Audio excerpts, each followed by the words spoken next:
আজ অফিস হতে তিতিকা আগেই বেরিয়ে এসেছে। সময়টা তখন ঠিক বিকেল। ইয়াসকে পড়াতে না গিয়ে সে পাশেই এক বাচ্চাদের পার্কে গিয়ে বসেছিল। প্রায় আধা ঘন্টা সেখানে অতিবাহিত করার পর সে বিরক্ত হয়ে স্থান ত্যাগ করে। কিছুই ভালো লাগছে না। ততক্ষণে সে ইয়াসকে পড়ানোর জন্য মানাও করে দিয়েছে, কিন্তু এবার সে কি করবে? জীবন আগে যেমন অগোছালো ছিল এখন ঠিকই সেরকম হলো। তিতিকা রাস্তার এক পাশে দিয়ে আনমনে হেঁটে চলেছে, ভাবছে নতুন একটা টিউশনের খোঁজ করতে হবে, আর সেটা খুব শীঘ্রই। কিন্তু মাথার ভেতর হতে এসে চিন্তাটা বের হচ্ছে না। ছেলেটার সামনে পরীক্ষা, অথচ দুদিন যেতে না যেতেই সে টিউশনিটা এভাবে ছেড়ে দিল। কিন্তু এমনটা না করেও তো উপায় নেই। তার জন্য যদি ইয়াসের পরিবারে অশান্তি হয় এমনটা সে কোনো দিনও চাইবে না। তিতিকার আনমনে হেঁটে চলার মাঝেই আচমকা কেউ একজন তাকে পেছন হতে এসে জাপটে জড়িয়ে ধরে বলে, হেই তিতিকা। আচমকা এহেন ঘটনায় তিতিকা চমকে ওঠে, কিন্তু পরক্ষণে সে নিজেকে সামলে নিয়ে পাশে ফিরতে দেখে সিমরান দাঁড়িয়ে। সেই সিমরান যাকে সে এই নতুন শহরে কিছু সময়ের মাঝে অপ্রত্যাশিত এক বন্ধু হিসেবে পেয়েছিল। সিমরান এই পথেই নিজের গন্তব্যে যাচ্ছিল, আর ঠিক সে সময় তিতিকার ন্যায় কাউকে নজরে পড়তে সে ধরে নেয়। এটাই তিতিকা। সিমরানের হাসি খুশি মুখ দেখে তিতিকার মন ভালো হয়ে যায়। দুজনের এতদিন পর একে অপরকে দেখে বেশ আনন্দিত। ফোন নাম্বার থাকলেও সময় ব্যস্ততার জন্য এর মাঝে আর দুজনের কথা হয়নি। তবে এই মুহূর্তে হঠাৎ একে অপরকে পেয়ে তাদের যেন কথার ঝুলি খুলে গেল। এরপর দুজনে মিলে পুনরায় সে পার্কে গিয়ে কিছুক্ষণ আড্ডা দেওয়ার পর রাস্তায় দাঁড়িয়ে ফুচকা সহ খাওয়া দাওয়া গল্প করেই নিজেদের বাড়ি ফেরে। এর মাঝে তিতিকাকে তাকে তার সমস্যাগুলি নিয়ে সবটুকু না জানালেও একটা টিউশনের ব্যবস্থা করে দিতে বলে। আর সিমরানও তিতিকার পরিস্থিতি দেখে সাহায্য করতে রাজি হয়, কিন্তু আচমকা চাকরি ছেড়ে দেওয়া কিংবা আদিরির বিষয় নিয়ে তার মাঝে চলা সম্পর্কে কিছুই জানায় না। সে যেন বিষয়টা গোপনে রাখাই উত্তম। শুধু শুধু তার জন্য কারো বদনাম করার কি প্রয়োজন? সে দূরে সরে এসেছে, এটাই তো যথেষ্ট। এসব ভাবতে ভাবতে তিতিকা বাড়ি চলে আসে। আজ ঠিক সন্ধ্যার মাঝামাঝি সময়ে বাড়ি পৌঁছেছে, কিন্তু বাড়িতে রান্না করা নেই। রাতে কিছু খেতে হলে এখান থেকেই প্রস্তুতি শুরু করতে হবে। তিতিকা তার এই ভাবনা দীর্ঘশ্বাস ফেলে নিচতলার বাড়িওয়ালাদের বাড়িতে যায়। তার আসিফ ভাই সেদিন বলেছিল সেদিন কিছু বাজার সদাই নাকি ওই বাড়ির ফ্রিজে রেখে গিয়েছে। শাকসবজি তো প্রায় সেই, সাহায্যে না হয় একটু মাছ মাংসই রান্না হোক। সন্ধ্যার আহনে এই জায়গা সব্রত এখন ঘন কালো গুটগুটো অন্ধকারে পরিণত হয়েছে। এই একলা ভাবে অন্ধকার সিঁড়ির নিচে দাঁড়িয়ে থাকতে অদ্ভুত গা ছমছমে শিহরণ তিতিকার অন্তরাল বারংবার ভয়ে ভীতু হচ্ছে। আচমকা ভয় কেন লাগছে তা তিতিকে ঠিক বুঝতে পারল না। বিষয়টিকে সে নিজের ভাড়া বাড়ির হিসেবেই গণ্য করলো। তিতিকে নিজেকে স্বাভাবিক রেখে বাড়িওয়ালাদের গেটে নক করে, কিন্তু ভেতর হতে কারও কোনো সারা শব্দ মেলে না। আচমকা বাড়ির সবাই কোথায় গিয়েছে তা তিতিকা বুঝতে পারল না, কিন্তু দরজায় আরেকবার নক করতে গিয়ে বুঝলো দরজাটা খোলা। সে হাত দিয়ে ঠেলে দরজাটা আরেকটু খুলে মাথা উঁচিয়ে ডাকে, আন্টি আন্টি, বাসায় আছেন? ভেতর হতে কারো কোনো সারা শব্দ নেই। নিচতলার ড্রয়িং রুমটাও কেমন অন্ধকার, শুধু দূরের এক কোণে হলদেটে রঙের ভাল্ব নিভু নিভু আলোয় জ্বলছে। তিতিকার মনে কিছুটা ভয় ঢুকে সে হুট করেই কি যেন ভেবে এখান থেকে চলে যেতে চায়। ঘরে ঢাল আছে, আজ না হয় ওটাই রান্না হোক। তিতিকে এই ভেবে চলে যেতে নিবে, ঠিক সেই মুহূর্তে বাড়ির ভেতর থেকে আওয়াজ এলো, উপর আলার নয় আপা নাকি? কিছু নেওয়া থাকলে নিজে থেকে নিয়ে যান, বাড়িতে কেউ নাই, আমি টিভি দেখতেছি, এখন উঠতে পারুম না। কণ্ঠস্বরে তিতিকে বুঝে যায় এটা এই বাড়ির কাজের লোক গোলাপি। মেয়েটার বয়স খুব বেশি না, কিন্তু কথা জানছে দুদণ্ড কথাই এও বুঝলো। গোলাপি এখন হয়তো বাসার একদম ভেতরের দিকে টিভির ঘরে, আর এখানে ফ্রিজটা হলো ড্রয়িং রুমের এক কোণায় রান্নাঘরের পাশে।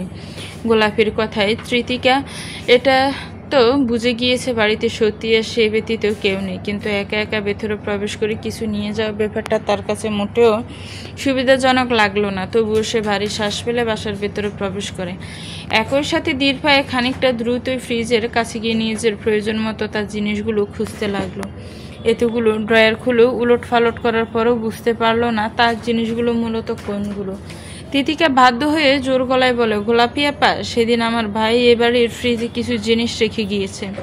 আমার জিনিস কোনগুলো? তিতিকার কথায় মেয়েটি ভেতর হতে যা জালো সরব বলে ওঠে, 2 নাম্বার ডয়ারে দেখেন, আর খবরদার আমারে ডাকবেন না, আমার সিরিয়াল দেখতে প্রবলেম হয়।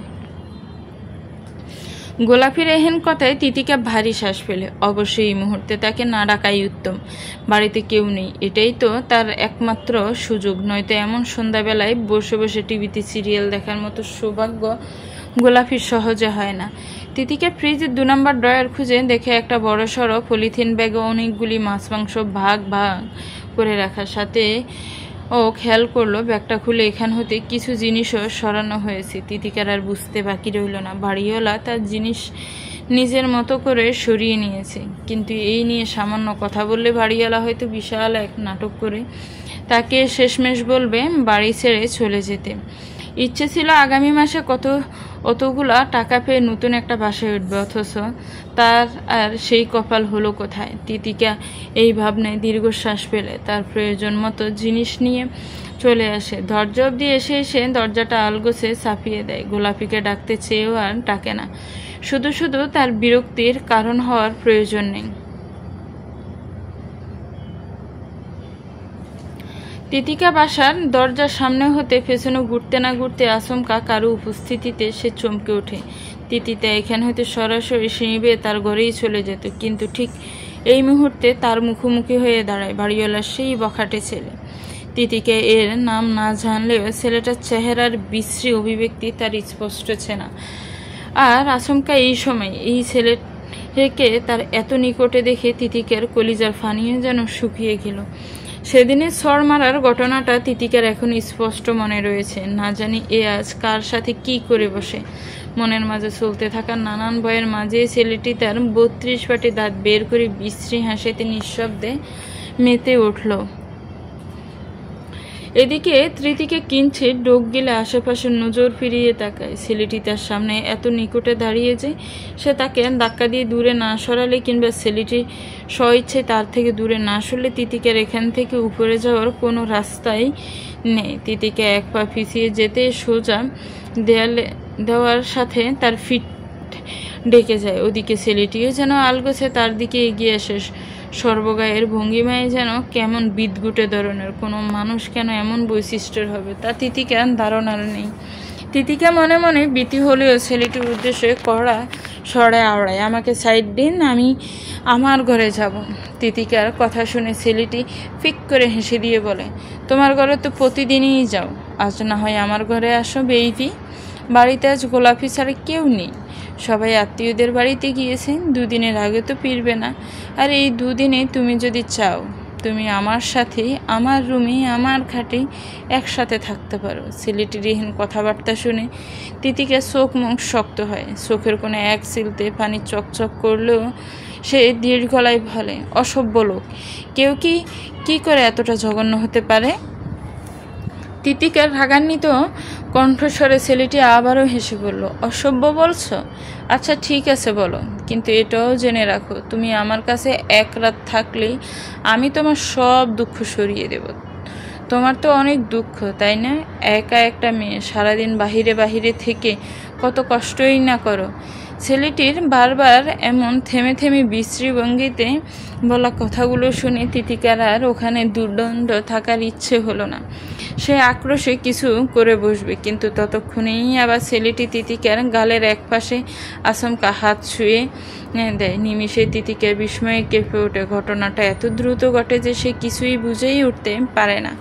অথচ এহেন কাণ্ডের পর আচমকীয়তায় তার হাত থেকে মাংসের ব্যাগটা নিচে পড়ে যায়। ছেলেটা মৃদু হেসে নিচে নজর ফেলে সেটিকে এক পলক দেখে পরক্ষণেই তিতিকার দিকে তাকিয়ে বলে, সময় যত যাবে রাত তত গভীর হবে, এরপর সকাল। তাই বলছি সময় নষ্ট না করে এখনই চলো আমার সাথে।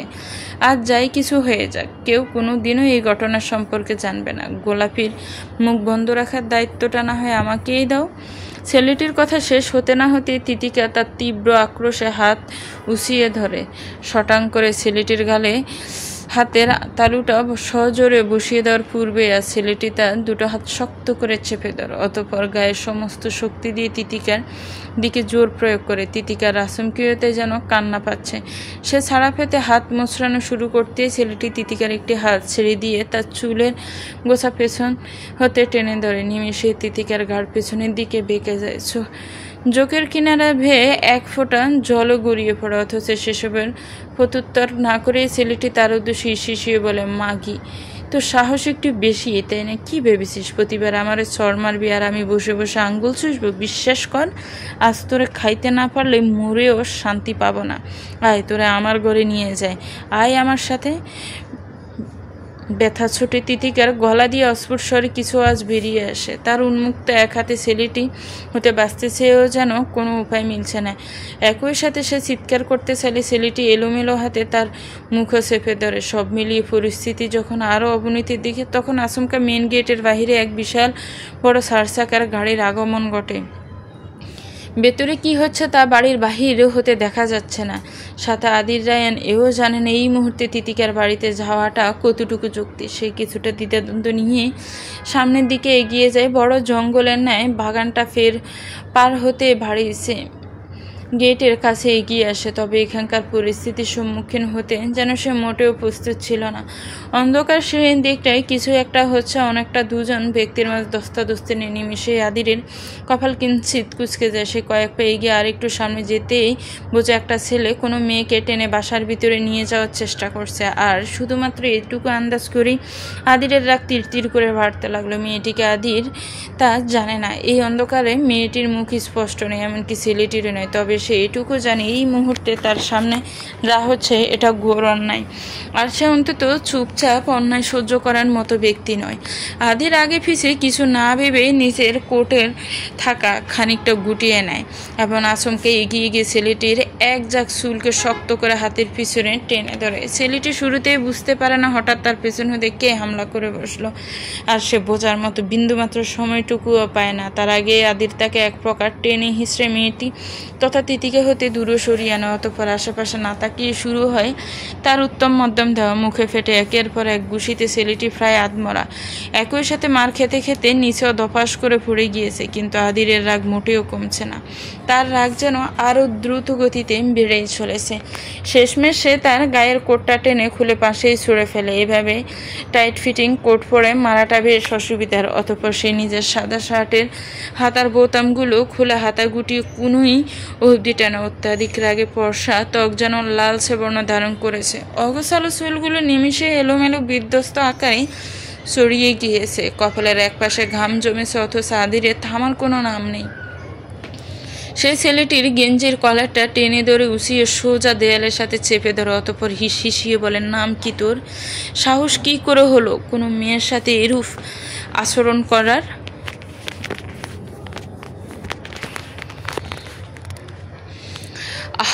আচমকা কি হয়ে গেল তার কিছুই তিতিকার বোধগম্য নেই। সে ছেলেটির হতে ছাড়া পেতে সিঁড়ির এক কোণায় অন্ধকারের মাঝে চুপটি করে দাঁড়ায়। অন্যদিকে কে কাকে ধরে ফেটাচ্ছে এতক্ষণ তা না বুঝলো। আচমকা আদিরের কণ্ঠস্বরে তিতিকা বিস্ময়ে কেঁপে উঠল। এটা কি আদৌ সত্যি?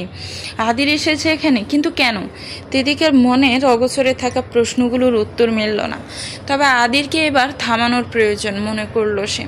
এই মুহূর্তে অন্ধকারে যে কোনো কিছু হয়ে যেতে পারে, কিন্তু সে কি করবে তাই বুঝতে পারল না। অন্যদিকে ছেলেটি কিছু বলছে না দেখে আদির আবারও তার উদ্দেশ্য বলে, নাম বলতে বলেছি আমি, বল নাম কি তোর? ছেলেটি এবার আমতা আমতা স্বরে আওড়ায়, রনি।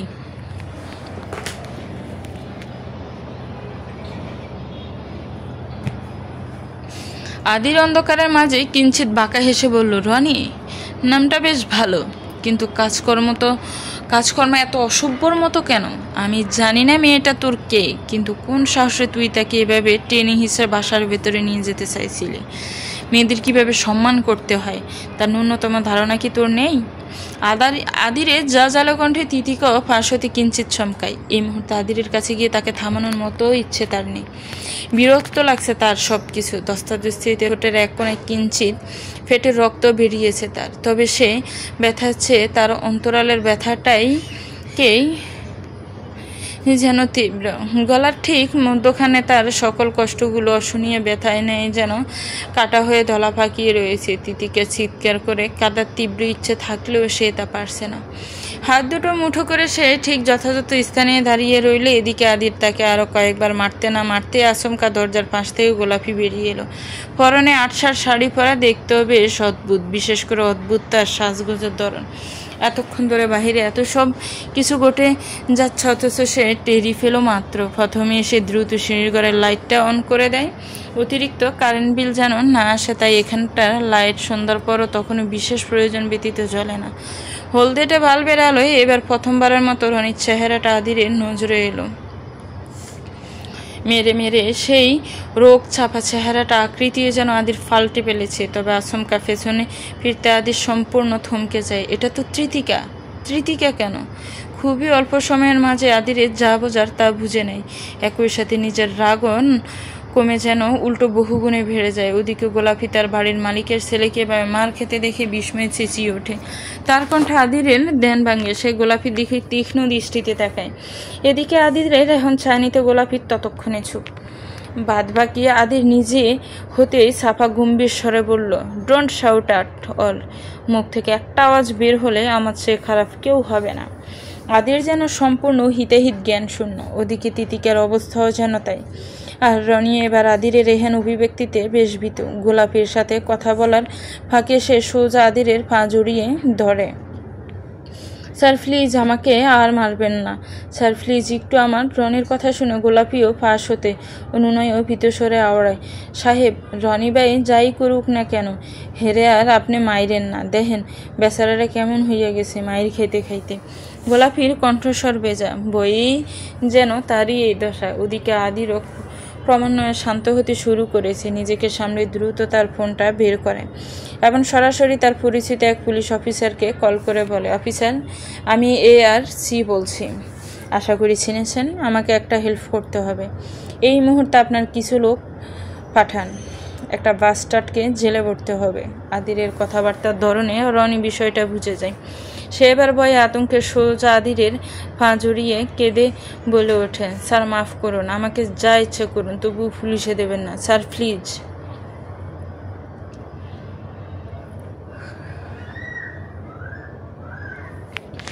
আচমকা পুলিশের কথা শুনে গোলাপিও গাবড়ে যায়। যথারীতি সেও এবার আচমকা আদিরের পা জোড়া পাশ থেকে জড়িয়ে ধরে কেঁদে ওঠে। গোলাপি জানে রনির স্বভাব চরিত্র ভালো না, কিন্তু রনির বাবা মেয়ে এসে যদি জানে তাদের অনুপস্থিতিতে এত কিছু ঘটে গিয়েছে, তাহলে শেষমেশ তাকেই না কিছু করে বসে এতিম হয়। ছোট থেকেই এ বাড়িতে মানুষ হয়েছে, আর এখন যদি কোনো কারণে তাকেই বাড়ি থেকে বের করে দেয়, তাহলে সে যাবে কোথায়? সব মিলিয়ে গোলাপির ভয় পাওয়াটাও যেন স্বাভাবিক। এদিকে আদির বেশ অস্বস্তিতে পড়ে যায়। তার রাগও ধীরে ধীরে কমতে শুরু করে। অতঃপর সে বাড়ি শ্বাস ফেলে পুলিশের উদ্দেশ্যে বলে, অফিসার, আপনাকে আমি পরে ফোন করছি। এই বলে সে ফোন কেটে দেয়। কিন্তু তার রাগের পরিধি এখনো পুরোপুরি কাটেনি। সে পেছনে ফিরে এক পলক নিস্তব্ধ বিধ্বস্ত তিতিকাকে দেখে। এক এলোমেলো মানবী হয়ে দাঁড়িয়ে সে। তার চেহারার হাল দেখা মাত্রই যেন আবারও আদিরের রাগ বেড়ে যায়। সে তবুও নিজেকে সামলে দাঁতে দাঁত পিষে রনির উদ্দেশ্যে বলে, এটাই শেষবার, এরপর যান বের করে হাতে ধরিয়ে দেব। আদির এই বলেই থামে। সে ভারী ভারী শ্বাস ফেলছে, রাগ কমিয়েও যেন কমছে না। ওদিকে আদিরের অভিব্যক্তি আর সামান্য ছাড় পেতে গোলাপি রনিকে নিয়ে বাসার ভেতরে ঢুকে যায় এবং তৎক্ষণাৎ ভয়ে দরজাটা লাগিয়ে দেয়। এদিকে খানিকটা সময় নিয়ে আদির নিজেকে স্থির করে। পরক্ষণে এসে পেছন ফিরে তাকায়। এখানে তিতিকার উপস্থিতি ছিল আদিরের জন্য সবচেয়ে বেশি অপ্রত্যাশিত। সে কখনো ভাবতেই পারেনি রনির সাথে যে মেয়েটার দস্তাদস্তি চলছে সে আদতে তৃতিকা। আদির ভারী শ্বাস ফেলে তিতিকার দিকে এগিয়ে যায়। তিতিকার অভিব্যক্তি ঠিক স্পষ্ট নয়, ঠিক ঝড় আসার আগ মুহূর্তের ন্যায় সে স্তব্ধ। ওইদিকে তিতিকার প্রতি আদিরের রাগটাও যেন কম নয়। সে বারেক কিশোরে তিতিকার উদ্দেশ্যে বলে, এসব কি তৃতিকা? এই মুহূর্তে এসব কি হচ্ছিল? এই ছেলেটা আপনার কিছু হয়? তিতিকা কিছু না বলে আদিরের দিকে নিষ্ফল চাহনিতে তাকায়। আদিত্যার বিধ্বস্ত চেহারায় কিঞ্চিত চমকে ওঠে। এই প্রথমবার সে তিতিকাকে এহেন অবস্থায় দেখছে। তবে ঠোঁটের কিনারে সামান্য কাটা দেখে তার রাগ যেন পুনরায় ছাড়া দিয়ে ওঠে। আদি সোয়াল শক্ত করে তিতিকার দিকে তাকিয়ে। অন্যদিকে তিতিকাও কিছু না বলে সিক্ত নয়নে তীক্ষ্ণ দৃষ্টিতে আদিরকে দেখছে। তিতিকা কিছু বলছে না দেখে আদির খানিকটা বিরক্ত হয়। সেই বিরক্ত নিয়েই পুনরায় চাপা গম্ভীর স্বরে বলে, তিতিকা, আমি কিছু বলছি আপনাকে। কি হয়েছে আপনার? এমন অদ্ভুত বিহেভ কেন করছেন? এমন পরিস্থিতিতে আদিরের রাগ দেখানোটা আদৌ যৌক্তিক না হলেও তিতিকাও যেন বেশ ক্ষিপ্ত হয়ে বলল, কেন এসেছেন এখানে? তিতিকার অভিব্যক্তিতে আদিরের কপালে বাজ পড়ে। সে আবারও সাফা স্বরে বলে, কেন এসেছি মানে? আগে এটা বলুন, এই ছেলের সাথে আপনার। কেন বলবো আমি? আপনি আমার কে হন শুনি? আমাকে বিপদ হতে রক্ষা করেছেন, এর জন্য অনেক অনেক শুক্রিয়া। কিন্তু আমার ব্যক্তিগত ব্যাপারে মোটেও নাক গলাবেন না। এবার আমাকে রেহাই দিন।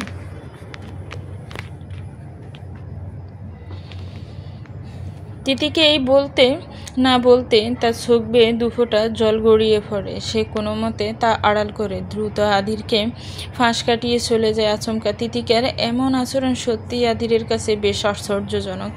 আদিরের মাঝে এখন রাগ, ক্ষোভ, বিস্ময়ে ঘোড়া এক মিশ্র অনুভূতি চলছে। তবে তিতিকা সেবে ওঠা দেখে সে তৎক্ষণাৎ তার পেছন পেছন এগিয়ে যায়। মিস ঋতিকা, দাঁড়ান বলছি।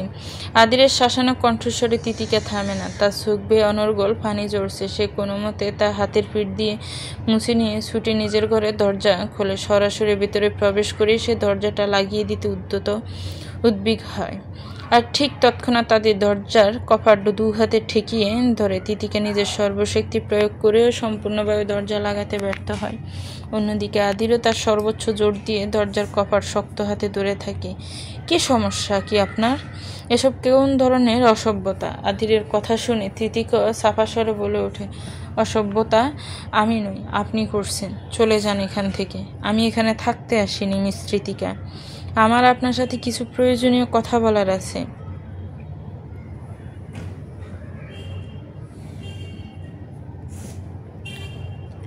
কিন্তু আমার আপনার সাথে কোনো কথা বলার নেই। দুজনের এমন রেশারেশি আর দ্বন্দ্বের মাঝে তিতিকে জোর খাটিয়ে দরজা বন্ধ করতে নিলে আদির এবার অসহ্য হয়ে এক পকা দরজায় ধাক্কা দিয়ে তিতিকাকে দূরে সরায়। তিতিকা নিজেকে সামলে নেওয়ার আগেই আদির ঘরের ভিতরে প্রবেশ করে। তৎক্ষণাৎ দরজা লাগিয়ে দেয় এবং এক মুহূর্ত দেরি না করে আক্রোশে সরাসরি তিতিকার হাত দুটো শক্ত করে চেপে ধরে। উল্টো তিতিকাকে দরজা গায়ে ঠেকিয়ে সে তিতিকার দুহাত শক্ত করে দরজার দেয়ালে চেপে ধরে হিসি আওড়ায়, আমাকে আরেকবার নিজের তেজ দেখাতে এলে সোজা মেরে ফেলবো।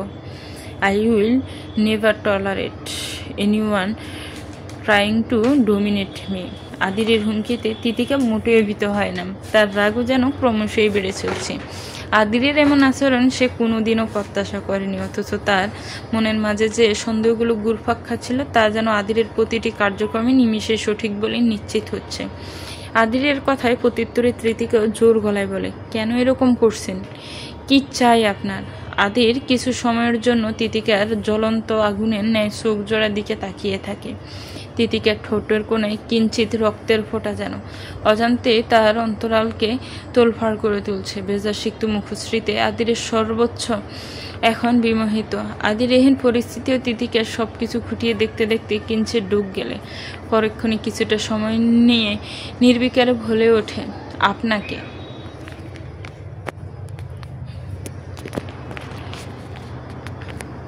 কেন এরকম করছেন? কি চাই আপনার? আদির কিছু সময়ের জন্য তিতিকার জ্বলন্ত আগুনের ন্যায় চোখ জোড়ার দিকে তাকিয়ে থাকে। তিতিকার ঠোঁটের কোণে কিঞ্চিত রক্তের ফোঁটা যেন অজান্তে তার অন্তরালকে তোলফাড় করে তুলেছে। ভেজা সিক্ত মুখশ্রীতে আদিরের সর্বোচ্চ এখন বিমোহিত। আদিরহীন পরিস্থিতিতে তিতিকার সব কিছু খুঁটিয়েই দেখতে কিঞ্চিত ডুব গেলে পরক্ষণে কিছুটা সময় নিয়ে নির্বিকার বলে ওঠে, আপনাকে। আদিরের অভিব্যক্তিতে তিতিকার কপাল কিঞ্চিত কুঁচকে যায়। সে বিস্ময়ে আদিরের দিকে নিষ্ফল ছাউনিতে তাকিয়ে। এদিকে আদিরের যেন কথাটা বলার পর হুঁশ ফেরে। সে অনেকটা ইতস্ত হয়েই দ্রুত নিজেকে সামলে নিয়ে তিতিকার উদ্দেশ্যে বলে, আপনাকে আমাদের অফিসে চাই। আদির এইটুকু বলেই থামে। তার কথাটা গোছানো হলো না। এদিকে তিতিকার কপালে আরও বেশি কুঁচকে যায়। সে কিছু একটা বলতে নেবে, তার পূর্বে আদির তাকে ছেড়ে দেয়। খানিকটা সময় পাশে ফিরে নিজের স্থির রাখে। তবে তার পর মুহূর্তে সেই রাগান্বিত গম্ভীর অভিব্যক্তিতে তিতিকার উদ্দেশ্য বলে, আজ অফিস থেকে কাউকে না বলেই বেরিয়ে গিয়েছেন। ভালো কথা, কিন্তু ইয়াসকে পড়াতে যাননি কেন? আদিরের কড়া স্বরে তিতিকা নিজেকে তটস্থ করে। এবার সেও খানিকটা জাজালো কণ্ঠে বলল, কারণটা আমি ঈশানী আপুকে ফোন করে জানিয়ে দিয়েছি, তাই আপনাকে আলাদাভাবে বলার আর কোনো প্রয়োজন মনে করছি না। আমি ঈশানের গার্ডিয়ান, তাই। জি, আমি জানি আপনি ঈশানের গার্ডিয়ান, কিন্তু তাই বলে আমি নিশ্চয়ই এখন ঈশানের 14 গোষ্ঠীকে খুঁজে জানাতে যাব না যে আমি কেন তাকে পড়াতে পারবো না। তিতিকার কথাবার্তাগুলো আদিরের কাছে বেশ অভদ্রের মতো লাগলো। এটা যেন তার দেখা নতুন এক তিতিকা। কিন্তু তিতিকার এত রাগের বিষয়টা সে ঠিক বুঝতে পারছে না। তবুও সে নিরেট স্বরেই বলল, ইয়াসের সামনের মাসে পরীক্ষা, আপনি যখন তাকে 2 দিন পড়াতে না পড়াতেই ছেড়ে দেবেন, তাহলে আগ বাড়িয়ে কেন ওকে পড়ানোর ডিসিশন নিয়েছিলেন? তিতিকা আদিরের রাগের বিষয়টা বোঝে। ফলাফলস্বরূপ সে কিছুটা শান্ত হয়ে আওড়ায়, এর জন্য সরি, কিন্তু আমার মনে হয় আগে আমার নিজের পড়াশোনায় ধ্যান দেওয়া উচিত। আপনি একটু বেশি স্বার্থপরের মতো চিন্তা করছেন না? তার চেয়ে বড় কথা, টিচার হতে যাওয়া মানুষ এত ইউজলেস হয় কি করে? বাকিদের কথা জানি না, কিন্তু আমি এমনই। আদির তিতিকার অভিব্যক্তিতে গাম্ভীর্যের সহিত তীক্ষ্ণ দৃষ্টিতে তার দিকে তাকায়। এতে তিতিকার মাঝে বিশেষ কোনো প্রতিক্রিয়া ঘটে না। সে নিজেও যেন আদিরকে প্রতিরোধ করতে সর্বস্ব দিয়ে তৈরি হচ্ছে। এদিকে আদির পুনরায় তার দিকে এগিয়ে আসে, ঠোঁট চেপে নিজের রাগকে নিয়ন্ত্রণ করে। কপালের পাশে এলোমেলো হয়ে পড়া চুলের মাঝে নিজের বুড়ো আঙ্গুলটা খানিক কপালে ত্বকে ঘষে নিয়ে তিতিকার দিকে তাকায়। কিঞ্চিত ঘাড় বাঁকিয়ে পুনরায় বারিককে স্বরে বলে, আপনার সমস্যাটা কি স্পষ্ট করে বলতে পারবেন? আপনি? তিতিকার এই স্পষ্ট নির্বিকার অভিব্যক্তিতে আদির বিস্ময়ের দৃষ্টিতে চেয়ে থাকে। কিছুটা সন্ধিয়ান স্বরে বলে, মানে?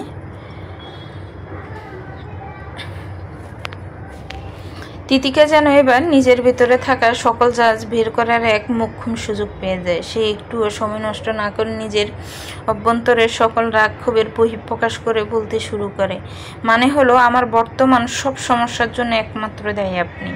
আমি কখনোই আপনার অফিস ছাড়তাম না, কখনোই ইয়াসকে পড়ানো ছাড়তাম না যদি আপনার চরিত্র ঠিক থাকতো। আমি আপনাকে কখনোই ভিন্ন কোনো নজরে দেখিনি, শুধু গুরুজন হিসেবে, অফিসের বস হিসেবে যতটুকু সম্মান করা যায় আমি তাই করেছি। কিন্তু আপনি তিতিকে বলতে বলতে আচমকা থেমে যায়। আদিরের সামনে হুট করে এসব বলে ফেলায় সে দ্বিধাদ্বন্দ্বে রয়েছে। একবার মনে হচ্ছে মনের ভেতরে থাকা সব কিছু আজ উগড়ে দিয়ে কাহিনীর সমাপ্তি করুক, কিন্তু পরক্ষণে আদিরের শান্ত গম্ভীর রণমূর্তির ন্যায় অবয়ব তার অন্তরাত্মাকে কাঁপিয়ে তুলছে। এদিকে তিতিকা থেমে যেতে আদির কপাল কুঁচকে তিতিকার দিকে দুপে এগিয়ে আসে, তার চোখে মুখে তীব্র বিস্ময়ের চাপ। আদির তার বিস্ময়ের স্বরে তিতিকার উদ্দেশ্যে আওড়ায়, কি বলতে চাইছেন? আদিরের নিঃশব্দের হুমকি স্বরূপ কণ্ঠে তিতিকে কিছুটা ঘাবড়ে যায়। তবুও সে প্রায় হিতের জ্ঞান শূন্যতার ন্যায় জোর গলায় বলে ওঠে, আম সরি, বাট মিস্টার আদির রায়ন চৌধুরী, আপনার চরিত্রে সমস্যা রয়েছে, নয়তো কেউ কি করে নিজের স্ত্রী সন্তান। তিতিকার কথা আর সম্পূর্ণ হয় না, বরং তার পূর্বে আদির তার শক্ত হাতে তিতিকার গাল চেপে ধরে এবং সেই একই বল প্রয়োগে তিতিকাকে ধাক্কা দিয়ে পুনরায় দরজার সাথে ঠেকায়। আচমকা এহেন কাণ্ডে তিতিকার মাথার পিছনে খানিকটা ব্যথা পেলেও আদির সেসবে খেয়াল নেই। তিতিকার গাল এমনভাবে চেপে ধরেছে যেন সোয়ালের হাড়গোড় সব ভেঙে দিবে। তিতিকা ব্যথা ছোট স্ফুটস্বরে ঘোঙার ন্যায় আওয়াজ করে, চোখ বেয়ে দুফোঁটা জল গড়িয়ে পড়ে। নিমিষে ঠোঁটের কোনায় কেটে যাওয়া অংশ হতে অত্যাধিক চাপ প্রয়োগ করে এবার নিমিষেই রক্ত ঘুরিয়ে পড়ে। মাইন্ড ইউর ল্যাঙ্গুয়েজ, সাহস কি করে হয় আমার চরিত্র নিয়ে কথা বলার, আমার ক্যারেক্টার সার্টিফিকেট দেওয়ার? আপনি কে? আমাকে চেনেন আপনি? আমার পরিচয় সম্পর্কে আপনার কোনো ধারণা আছে? কতটুকু চেনেন আপনি আমায়?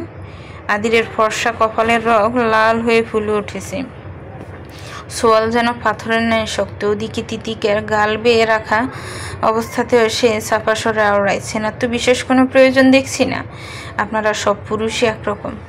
কেন কেউ শুধু ওই রনির মতো ভেতর বাহির সব দিক হতেই নিজেকে খারাপে সজ্জিত রাখে, আর কেউ আপনার মতো ভদ্রতার পোশাকের আড়ালে নিজের দুচ্চরিত্রতাকে লুকিয়ে রাখে। আদিরের মেজাজ এবার নিমেষে আরও বেশি বিগড়ে গেল। সে তিতিকের গালটা আরও শক্ত করে এক হাতে চেপে ধরে, আর তার অন্য হাতটা তিতিকের বাহুতে শক্ত করে চেপে ধরে রাখা। আদির তার অত্যাধিক রাগের দরুন নিজের সর্বশক্তি দিয়ে বল প্রয়োগ করে। শেষমেশ ওই বাস্টারটার সাথে আমার তুলনা করলে জাস্ট। আদির নিজের কথা সম্পূর্ণ করে না। অত্যাধিক রাগে সে এখন হিতাহিত জ্ঞান শূন্য। কখন কি করে ফেলে নিজেও জানবে না। ওদিকে তিতিকার দিকে নজর পড়তে সে নিজেকে শান্ত রাখার চেষ্টা করে। তিতিকার ঠোঁটের এক কোণে হতে অনেকটা রক্ত বেরিয়ে গিয়েছে। আদির পুনরায় নিজের ধ্যান হতে বিঘ্নিত হয়। আবেশে তিতিকার গাল হতে নিজের বল প্রয়োগ সম্পূর্ণ কমিয়ে দেয়। শিথিল হয় তার হাতের বাঁধন। আদির আলতোভাবে তিতিকার ঠোঁটের পাশে নিজের বুড়া আঙ্গুল দিয়ে রক্ত মুছে দিতে উদ্বিগ হয়, তবে তার এই ইচ্ছাটা পূরণ হতে নিয়েও হয় না। তিতিকা নিজেকে ছাড়া পেতে আলগাছ পিছু না ভেবে সহসা আদিরকে ধাক্কা দিয়ে দূরে সরিয়ে দেয়। আদির নিজের খেয়ালে হারিয়েছিল ভিদে সে তিতিকার সামান্য ধাক্কাতেও ফিসিয়ে যায়। একই সাথে নিজের ভাবনা হতে বেরিয়ে আসে। আদির আরও কিছু বলতে নেবে, তার পূর্বে তিতিকা জোর সরে বলতে শুরু করে, বলবো না তো কি করব, বেরিয়ে যান আপনি এখান থেকে। আমি আপনার কে হই শুনি? কেউই তো না। আমাদের মাঝে বিশেষ কোনো সম্পর্ক কিংবা পরিচয় তো নেই। তাহলে বারবার কেন আপনি এরকম আচরণ করেন? আপনার এসব আচরণে কি প্রমাণ করতে চান? ঘরে স্ত্রী সন্তান রেখে মেয়ের বয়সী এক মেয়ের সাথে আপনার কিসের এত আধিক্যতা? তিতিকার কথাবার্তা আদিরের কপাল কুঁচকে যাওয়া। অবাক ছাউনিতে সে তিতিকার দিকে তাকিয়ে থাকে। তিতিকে এসব কি বলছে? তার ঘরে স্ত্রী সন্তান, এরা আবার কোথায় থেকে এলো? আদির কিছুটা অবাক হয়ে তিতিকার দিকে এগিয়ে যায় এবং তৃতীয় উদ্দেশ্য সন্ধিয়ান স্বরে আওড়ায়, তিতিকা আপনি কি সব? আদিরের কথা শেষ হতে না হতে তিতিকে পুনরায় জোর গলায় বলে, সাধু শাস্ত্রে এসেছেন? ভেবেছেন আমি কিছু বুঝি না? ঈশানী আর ইয়াসের মতো বউ আর ছেলে থাকার পরও আপনি আমার কাছে কেন পড়ে আছেন? আপনি যা আচরণ করেন তা মোটেও স্বাভাবিক নয় মিস্টার আদির রায়ন চৌধুরী। তিতিকার কথা শেষ হতে না হতে আচমকা এক শক্তপোক্ত হাতের থাপ্পড় তার ঘালে এসে লাগে। নিমিষে তিতিকা হতভম্ব হয়ে থমকে যায়। বিস্ময়ে এসে গালে হাত চেপে আদিরের দিকে তাকিয়ে থাকে, অথচ আদিরের এতে কোনো হেলদোলি নেই। উল্টো সে তিতিকার দিকে তেড়ে এসে তার হাত দুটো শক্তভাবে দেয়ালের সাথে চেপে ধরে। তিতিকা চোখে রেখে সম্পূর্ণ তীক্ষ্ণ দূরত্বে মুখোমুখি দাঁড়িয়ে হিসিসি আওড়ায়, ডোন্ট ক্রস ইউর লিমিট। না জেনে বুঝে উল্টোপাল্টা কথা বলবেন না। হ্যাঁ, আমি ইয়াসের গার্ডিয়ান। সে আমারই ছেলে, কিন্তু সে আমার ভাইয়ের ছেলে, আমার বোনের ছেলে। কেননা ঈশানী আমার বোন। তিতিকা ভেবেছিল সে আজ আদিরকে এভাবে ছড় মারার ফল হিসেবে অত্যন্ত কড়া কয়েকটা কথা শুনিয়ে দেবে। একে তো দুশো করেছে, আবার তারই ঘরে ঢুকে তার উপরই জোর খাটাচ্ছে। কিন্তু আচমকা আদিরের কথা শুনি যেন তার সকল রাগ খুব ঘৃণা ফানি হয়ে যায়। এটা আদির কি বললো? ঈশানী তার বোন, কিন্তু সে তো ভেবেছিল তিতিকার চিন্তাভাবনা পূরণের আগে আদির তীব্র তাচ্ছিল্যের সহিত মৃদু হেসে তিতিকাকে ছেড়ে দেয়। চোখে মুখে তার তীব্র রাগের স্পষ্ট ছাপ। তার এক থাপ্পড়ে তিতিকার গাল হয়তো প্রায় ফেটে গিয়েছে, কিন্তু সেসবে নজর দেওয়ার আর আদিরের সময় কই। সে নিজের শার্টের হাতাটা আরও খানিকটা গুটিয়ে নেয়। অতঃপর কোমরের দুপাশে হাত রেখে বিধ্বস্ত ছাউনিতে গাঁড় কাত করে সে তিতিকাকে দেখতে থাকে। তিতিকে এদিকে হতভম্বের ন্যায় ভাবছে তার এই মুহূর্তে ঠিক কী করা উচিত। স্থির দাঁড়িয়ে থেকেও যেন সে সম্পূর্ণ হিতাহিত জ্ঞান শূন্যর ন্যায় অভ্যন্তরে ছটফট করছে। তিতিকা ঠোঁট ভিজিয়ে কিছু বলতে যাবে, তার পূর্বে আদি তিতিকার উদ্দেশ্য বলে, sorry miss Titika, I am really sorry. Next time আমার মতো দুচ্চরিত্রকে আর আপনার সামনে দেখতে হবে না। এই বলে আদি দরজার দিকে পা বাড়ায়। দরজার পাশে দাঁড়িয়ে থাকা তিতিকা কিছু বলতে নেবে, তার পূর্বে আদি তিতিকার দিকে গাম্ভীর্যের সহিত শীতল তীক্ষ্ণ দৃষ্টিতে তাকিয়ে বলল, আর হ্যাঁ, আমার অফিসেও যেন আপনাকে আর কোনো দিনও না দেখি। বিরক্তির জন্য দুঃখিত মিস। এ বলে সে দরজাটা খুলে আশেপাশে না তাকিয়ে ঘটঘট শব্দ করে বেরিয়ে গেল। অন্যদিকে তিতিকা হতভম্বের নয় পিছন হইতে আদিরকে চেয়ে দেখতে লাগলো। একই সাথে অস্ফুট স্বরে সে আওড়ায়, এটা আমি কি করলাম? এদিকে আদির ততক্ষণে নিচে নেমে এসেছে। সিঁড়ির কাছেই ধুলোতে তার কোট পড়েছিল, সে কোনো মতে তা উঠিয়ে নিয়ে জেরে নেয়। পরক্ষণে তীব্র রাগের সহিত গাড়ি নিয়ে বাড়ির সীমানা পেরিয়ে গেল। পরদিন বিকেলবেলা তিতিকা যথারীতি আজ আর অফিসে যায়নি। ওখানে যাওয়ার সাহস কিংবা মন মানসিকতা কোনোটাই তার নেই। কিন্তু আজ দুপুরে ঈশানী আবারও তাকে কল করেছিল। ইয়াসের সামনে পরীক্ষা, এই মুহূর্তে হুট করে টিউশনি ছেড়ে দেওয়াটা বেশ স্বার্থপরের মতো দেখায়।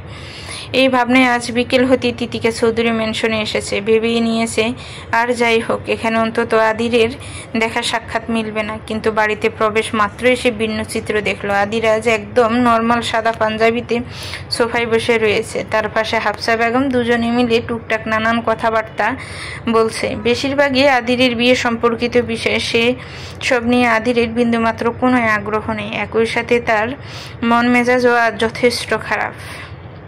আদির বাপ, একটু বোঝার চেষ্টা কর, আর কতকাল এভাবে একলা একলা থাকবা? এবার তো একটু বিয়ে শাদী করো বাপ। হাফসা বেগমের ফিস ফিস করে বলা কথায় আদির মৃদু বাঁকা হাসে। তার ধ্যান পড়ে আছে তিতিকার গতকাল বলা কথাগুলোই। তিতিকার কথাবার্তার মাঝে সে অনেক কিছুই আন্দাজ করে নিয়েছে।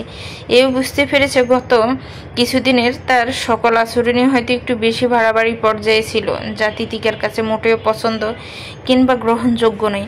আদির ভেবে পাচ্ছে না তার মতো ব্যক্তির হুট করে এত পরিবর্তন কিভাবে হলো, সে কিভাবে এত ইমেচিউরের ন্যায় কাজকর্ম করছে। আর যাই হোক, সে একটা ডিসিশন নিয়ে ফেলেছে। তিতিকা তার সম্পর্ক পূর্ববর্তী সময়ে যাই থাকুক না কেন, এই যুগে এসে তাদের এই সম্পর্কের কোনো মূল্য নেই। তিতিকা তো গতকাল বলেই দিয়েছে সে নাকি তার মেয়ের বয়সী, তাহলে কিভাবে তাদের এই অসম সম্পর্কটা আর পাঁচটা সম্পর্কের মতো স্বাভাবিক হতে পারে? আদিরের এভাবে ভাবনায় হারিয়ে যেতে দেখে পাশ হতে হাফসা বেগম কিছুটা বিরক্তের সহিত শ্বাস পেলে। আদিরের উদ্দেশ্যে বলে, আদির, আমার কথা শুনতে পারছো নাকি? হাফসার কণ্ঠে আদিরের ধ্যান ফেরে। সে হাফসার দিকে ফিরে তাকাতে না তাকাতে হাফসা তার উদ্দেশ্যে বলে, ঈশানের ম্যাডাম তো চলে গিয়েছিল। ঈশানী আজকে ফোন করেছিল বলে সে আসবে। আর আমিও বলি তোমাকে, মেয়েটা কিন্তু বেশ সুন্দর, যথেষ্ট নম্র ভদ্র, আবার এতিম মানুষও। তোমার কি মনে হয় না মেয়েটাকে নিয়ে তোমার একদম বেশি ভাবা উচিত? হাফসার কথার ইঙ্গিতে আদির বাড়ি শ্বাস ফেলে। তিতিকে যে আজ এখানে আসবে তা সে জানতো না, কিন্তু আপাতত হাফসা বেগমের কথায় সে খানিকটা তাচ্ছিল্যের সাথে মুচকি হেসে বলল, না, ভাবছি না, আর ভাবতেও চাই না। সে আমার মেয়ের বয়সী এক নারী, ঠিক সময়ে বিয়ে শাদী করলে তার মতোই হয়তো এক মেয়ে আমার ঘরে থাকতো। আদিরের এহেন কথায় হাফসা বেগম তবদা খেয়ে যায়। এটা কেমন কথার ধরেন? এদিকে আদির এই বলেই উঠে দাঁড়িয়েছে। এখানে থাকতে আর ভালোই লাগছে না। যদিও তার শেষ কথাটা সে নিজের মনের মতের তাচ্ছিল্য রূপেই বলেছে, কিন্তু এসবে আর কার কি এসে যায়? এদিকে আবার তিতিকাকে সোফার পাশ দিয়ে হেঁটে এগিয়ে যাচ্ছিল। ফলাফলস্বরূপ দুজনের শেষ কথাবার্তায় সে অনেক কিছুই বুঝে যায়। কিছুটা হতভম্ব হয়েই তিতিকা সেথায় দাঁড়িয়ে থাকে। এরই মাঝে আদির উঠে দাঁড়াতে হাফসার নজর তিতিকার দিকে যায়। সে তিতিকার নাম ধরে ডাক দিতে আদির তিতিকার দিকে এক পলক চেয়ে দেখে। তিতিকার নজর শুরু হতে আদিরের দিকেই ছিল। প্রথমে তো আজ এখানে আদিরকে দেখে সে বেশ চমকে গিয়েছে, কারণ ব্যাপারটা তার কাছে অপ্রত্যাশিত ছিল। আর তার মাঝে আদির আবার তার দিকে আচমকা তাকাতেই দুজনের চোখাচোখি হলো। এই যে ম্যাডাম, কি হয়েছিল তোমার শুনি? এদিকে আসো তো। হাফসা বেগমের হাস্যোজ্জ্বল ডাকে তিতিকা তার দিকে এগিয়ে যায়, যদিও তার সম্পূর্ণ আর চোখা নজর তখনও আদিরের দিকেও। অন্যদিকে তিতিকাকে এগিয়ে আসতে দেখে আদির চোখ নামিয়ে নেয় এবং এক প্রকার তিতিকাকে উপেক্ষা করে সে সরাসরি বাড়ির বাহিরের দিকে চলে যায়। আদিরের বিষয়টা তিতিকা বেশ বুঝতে পারে, কিন্তু এর চেয়ে তার আর বলা বা করারই বা কি আছে। কিন্তু তিতিকা ভারী শ্বাস ফেলে হাফসার কাছে এগিয়ে যেতে তিনি শুরুতেই বিস্ময়ের সাথে বলে ওঠে, হাঁ গো মেয়ে, তোমার গালে ওটা কিসের দাগ? কেউ মেরেছে নাকি? আহারে, কেমন 5টা আঙ্গুল গালের মধ্যে বসিয়ে দিয়েছে, কে করেছে শুনি এমন আহাম্মকের মতো কাজ? এর মধ্যে কি কোনো মায়া দয়া নাই? শুরুতেই যে হাফসা এই বিষয়ে কথা বলবে তা তিতিকাও বুঝতে পারেনি। তার এসব নিয়ে তো তেমন খেয়ালই ছিল না, কিন্তু হাফসার কথা শেষ হতে না হতে সে আর চোখে পাশে ফিরে আদিরকে দেখে। একই সাথে খানিকটা অবাকও হয়। আদির চলেই যেতে নিয়েছিল, কিন্তু আচমকা তিতিকার গালে ছোড়ের দাগের কথা শুনে তার পা জোড়া সম্পূর্ণ থেমে যায়। এটা কি হচ্ছে তা কারোরই যেন জানা নেই। এত বছরের সম্পর্ক বারবার কাছে আসতে চেয়েও দূরে সরে যাচ্ছে। এই কেমন অতৃপ্ত চাহনার বেড়াজালে দুটি জীবন ক্রমশই অব্যক্ত আবেশে বেষ্টিত হচ্ছে। তো ভিউয়ার্স, গল্পটা আজকে এতটুকুই দিলাম। গল্পটার বাকি অংশ কালকে দেওয়া হবে। গল্পটা কেমন লেগেছে একটি কমেন্ট করে জানাবেন। ভালো থাকবেন, সুস্থ থাকবেন। আল্লাহ হাফেজ।